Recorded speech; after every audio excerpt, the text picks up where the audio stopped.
Je vous pose d'abord cette question, vous mettez quoi dans faux médicaments? Peu importe ce que vous allez avancer comme argument, c'est archi faux. Il y a des choses qui sont plus préoccupantes que ça, comme par exemple la vente de l'alcool soda et la drogue, c'est-à-dire les cigarettes. Mais ça m'étonne quand on s'attache toujours à un sujet qui n'est pas très utile. Au contraire, l'État devrait chercher des moyens plus confortables à ces bonnes dames qui vendent des médicaments au lieu de se mettre à saboter leur activité. Il y a sous-démon, c'est quand même votre avis.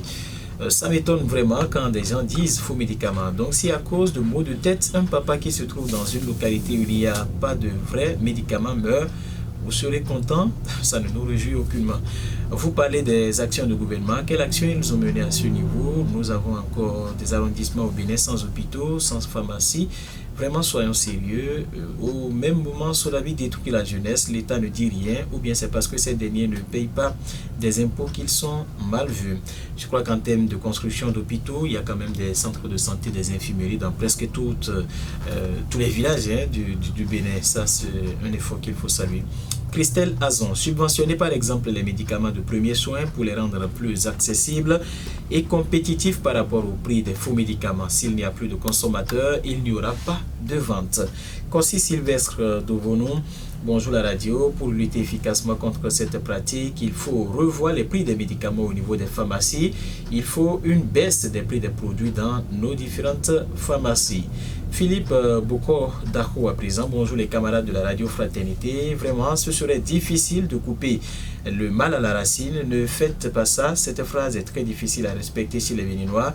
Seul dans les villages, c'est très difficile de trouver les pharmacies. Cette raison peut amener des gens à faire le commerce de faux médicaments.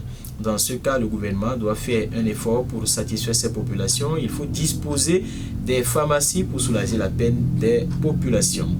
Zimé Abbas Begunoro, bonjour la radio. Cette lutte ressemble à celle de l'essence frelatée. Pour mettre fin à cette pratique, il faudra que le gouvernement installe au moins les petites pharmacies dans les villages un peu reculés des villes.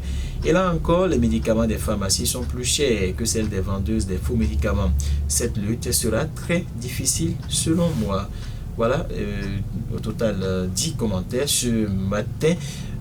Des auditeurs qui pensent quand même qu'il faut multiplier, il faut créer de nouvelles pharmacies ou rendre l'accès aux soins, aux médicaments de première nécessité beaucoup plus facile à des personnes.